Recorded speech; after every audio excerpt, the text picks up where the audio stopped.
The way that we want to use the prong collar is not the same way that we use that we as pet owners have gotten used to using the flat collar. So a lot of us will just have constant tension on the flat collar. We'll pull dogs, or we'll pull them this way, or we'll do things to try to get them into the position we want.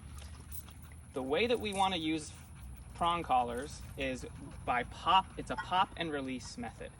So we are giving quick tension in the direction that we want, and then releasing that tension to let the dog then correct himself. Sometimes we're trained we feel like we want to use leashes is like this.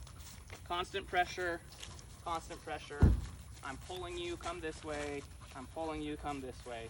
The way that we want to be using prong collars is we want to have slack in the leash. A good metric is if this clip is hanging down.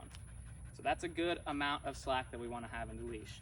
When we correct with the prong collar, the pop and release is just that. So when we're heeling and she gets out of place, I pop and release. So I pop, release, pop, release, pop, release. So there's always slack, always. Even when she's out there, there's slack. And then I pop and release, pop and release. It takes some time to get used to, sit.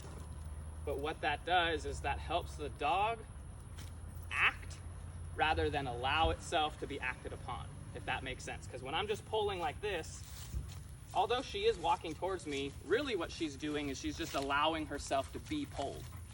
When I have slack, she's walking and actually choosing to make that decision to follow me rather than just letting me pull her. Sit. Prong is good because the versus this tightens all the way around. So it's actually distributing the pressure equally around the neck.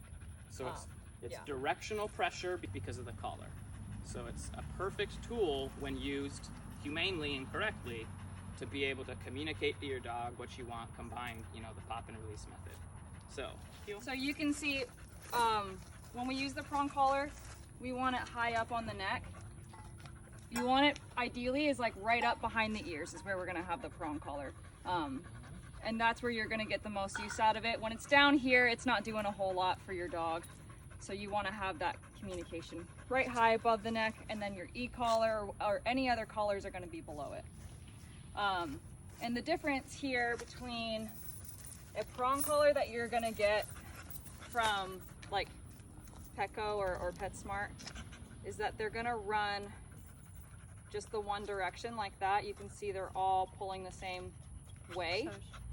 And so it's gonna kind of twist your dog's neck. So I don't like using those. Perm Springer is the only one I would recommend getting, and that you can find them on like Amazon and Chewy, and I think we're selling them. We also have them. We're starting to sell them now. But it's got a dividing plate. So you're running two different ways around the neck. And when you fit the collar, you want it to, like I said, you want it high up right here behind the ears. And you want there to be an even number of links. You want the dividing plate to be in the middle here. So the way that you take these off is essentially you can push these two prongs together and pop it out. So the way it goes in is there are these holes. You take this, you pinch these together, and they slide through, and then you push it down and pull up, and it'll pop off. When you put it up around the dog's neck, you want it without too much force and really having to crank it around. You want it to line up perfectly. So if I'm taking this and I'm putting it around Luna's neck, and the prong comes with minimal force up around the ears, it comes around her head like this, then that's my indicator that I should probably remove this last prong. You want them to line up pretty perfectly. We want it snug so that it's not going to fall down to their shoulders, but not so tight that there's pressure already without us even pulling on the leash, so that there's communication.